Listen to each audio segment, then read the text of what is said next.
unaware. But we are into the game already. We are here once again on Alter Team Stronghold. We have all the way in the bottom right, we have the blue Protoss, some Team Fnatic. He is Harstem. And his red opponent in the top left, another player from Team DK, Czech player. He is XeLiatH, the red Protoss. So, this is a PvP. We just got out of a ZVZ series, and that was awesome. So I'm excited to see what these two are going to be throwing out. Harstem, he's had some great results recently. No one can deny that. I actually had the pleasure of casting him in a grand finals of an English event where he beat Tefl in a best of 7. He actually beat Tefl 4-1. Or 3-1. No, 4-1. Yeah, 4-1. And that's no easy feat. Tefl is an amazing player, so this really could be Year of Harstem Mark II. Well, like I said, Year of Harstem all year, every year. But yeah, he has been playing solid. A certain pro gamer who does not wish to be named told me that whenever he played against Harstem, his barcode, because he somehow knew which barcode account belonged to Harstem, he always felt like he was playing against a Korean.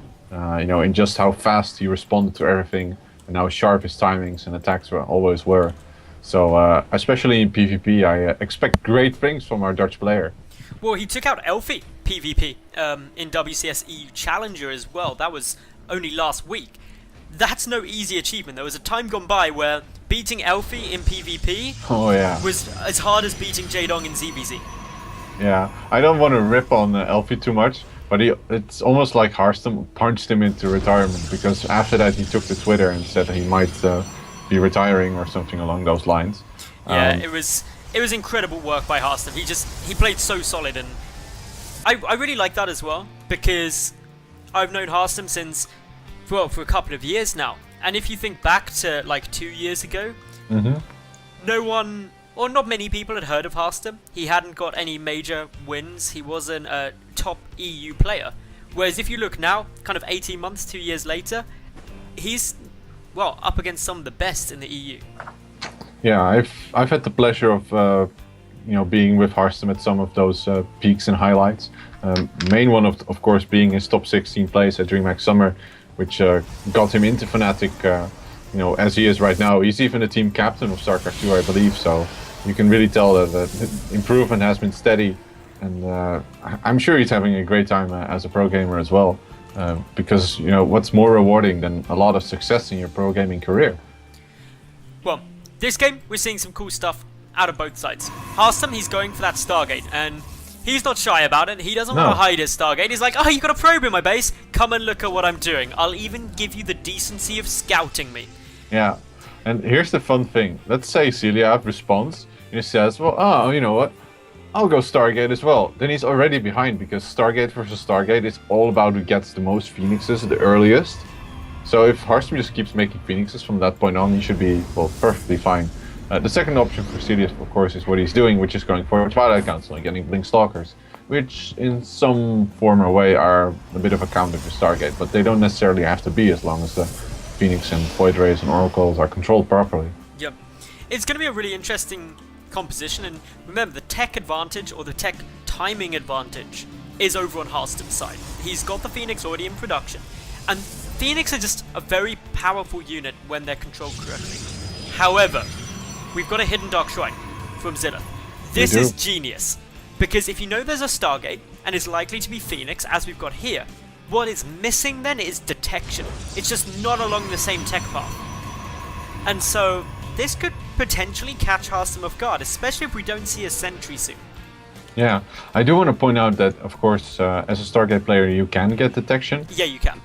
With an Oracle. But usually, if you show Stargate, you don't go follow up with an Oracle, because it is so glaringly obvious that your opponent needs to make a bunch of Stalkers and defend, that the actual odds of you doing damage with it are so small. Fun fact though is that there's only one Stalker out for XeLiatH, so if he had made an Oracle, he actually would have done a lot of damage. And did that Phoenix, he did spot the Dark, should have spotted the Dark Shrine, he did. Put it that way. Immediately starts that Oracle up, and this shuts down what XeLiatH's doing. But XeLiatH does also have Blink being researched, so not committing completely to the Dark Templar, just having it as another string to his bow. Yeah, and he does have a proxy pylon up already. his mothership core was in an interesting position. It was out all the way on the map for some reason. Unfortunately for XeLiatH, it didn't get picked off by these phoenixes. That would have been a huge loss if that had been the case, but fortunately, no. And both players actually opening Forge at a relatively similar time, really indicating to me at least that they do want to play this very macro-ish. They're both grabbing their Nexus, or Natural Nexus, at a similar time as well, but the big thing to keep note of is that the Phoenix from Harstem are yet to do anything, really. They've managed to kill nothing. Sure, they've scouted the Dark Shrine, but generally speaking, if you are going Phoenix, you want them to at least do some harassment, and that hasn't been achieved, and probably won't now be achieved. So neither player really dropping too far behind, or getting much of an advantage in these early stages. I still don't particularly mind the addition of Phoenixes. They're such a versatile unit that they can still achieve a lot of stuff in fights or in general mid-game situations for just scouting purposes. But yeah, it doesn't add much to the beef of Harstem's army. We don't even know what the main composition of his army will be. Of course, he's adding a Robo, so going into either Colossus or Immortals seems par for the course. But still, I really wonder what the beef of his army is going to be like. I always like Immortal Archon as a composition. It's just so meaty and has such a high damage output. But yeah, it's still a question of whether either player will really commit to the tech path that they are currently building. I doubt that we will see that. We're getting the +1 attack upgrades on both sides. Phoenix now coming in. They're going to get a little bit of damage here at the natural base. This is really important. They need to try and pick off a fair few probes. This will give Harstem a worker lead. He's now managed to pick off 9 already. Forces a Photon Overcharge and gets away with everything. That was perfect by Harstem. He didn't lose a single Phoenix, and he expended all of the energy on his Phoenixes. So he got maximum results from that attack. Really well done. Yeah, the forward pylon from XeLiatH really hasn't been used. I would assume at some point he would try to catch Harstem off guard and warp in just a single DT and try to get some pickups. But yeah, at this moment he's the only one who suffered some actual harassment damage. Templar Archives now also coming down from XeLiatH. And XeLiatH isn't in an awful spot. I want to touch on that harassment a little bit. Prior to those Phoenix going in, XeLiatH was actually up in the worker count. Now is only down by 4. An Oracle going to try and get some damage, but with Blinkstalkers there, that's going to be a dead Oracle. It's suiciding anyway. It still gets 4 kills. It's such a silly unit sometimes. Power of Protoss. But it is true, like, this is... It died, but it got 4 more worker kills. That gives Harstem now a 7 probe lead, and that's not insignificant when we look at the incomes. It's about 400 more minerals per minute, which is quite sizable in a PvP.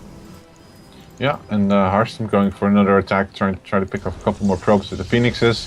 This is really what I kind of meant with how Harstem plays. You know, he's all over the map and you know, gets all these nice pickups here. Ooh, feedback lands on all of the Phoenixes. Nice move there by XeLiatH, but still only picks off a single Phoenix. But yeah, what I mean is that Harstem is all over the place. He's very aggressive, but he doesn't overcommit to anything. Except that few probe, the one probe, he really didn't have to lose a Phoenix there, but still, he's in a good spot. However, he is, yeah, instead of going for a third Nexus, adding on 5 more gates. So I really think Harstem will be capitalizing on the small economic advantage that he got, and will be initiating an assault rather soon. Well, he's seen the composition of his opponent. He knows that the third base is coming down, and he also picked up the Observer, perhaps hinting that he's trying to take a third of his own. XeLiatH does not know that these additional gates are here. He hasn't managed to scout them. And due to that, this push could catch him off guard. The first he's going to know about it is this hallucinated Phoenix making its way across the map. But look at the army supplies where, man. 55 to 30. Yeah, the thing though is that XeLiatH has just started to finish up the rest of his gates. So we can really start pumping up, pumping out a lot of units at this point. The third Nexus has finished up, so we will be able to add more defense on with the Photon Overcharge. And here we go, the first warp in. Indeed, the army supply is still heavily in favor of Harstem, though. XeLiatH does have the +2 attack, though. Harstem's is still about 30 seconds off minus chrono boosts. Yes. It's going to come down to the 3 Immortals. How quickly can they melt the Stalkers? Yes, it's going to be all about positioning the Immortals as well. Ideally, he wants to keep his Zealots out in front of his Immortals. And not let the Zealots of his opponent get in range. Using the Immortals to pick off this Nexus is actually, really efficient because they just do so much damage to buildings. But still, both players have very, very scary looking armies. There's actually more Archons for XeLiatH than for Harstem, but supply is still heavily in favor of our Dutch Protoss. A lot of that supply for Harstem, though, coming in the form of Zealots. He's got 21 Zealots to 10, 3 Archons to 1, but he's moving forward now. Oh, here we go. One sentry falls at the front, a bit of a mistake here. I don't think there's an observer here for Harstem, so these hallucinated Archons might be buffering quite a bit, and the Zealots are kind of vaporizing here. For Harstem, he's run out of his meat shield, warps in another quick warp in here, pulls back the Immortals, but he needs to focus on these Archons. The Archons from Harstem actually are staying alive, and he just seems to be overpowering XeLiatH here still. It was just the pure amount of stuff Harstem had there. He was able to crush through that army. He did have an observer, so he was able to see the hallucinated Archons. And now he's just pushing into this third. He didn't expand. This was very much of the all-in out of Harstem off those 2 bases, but it's paying off for him. 47 army supply to 11.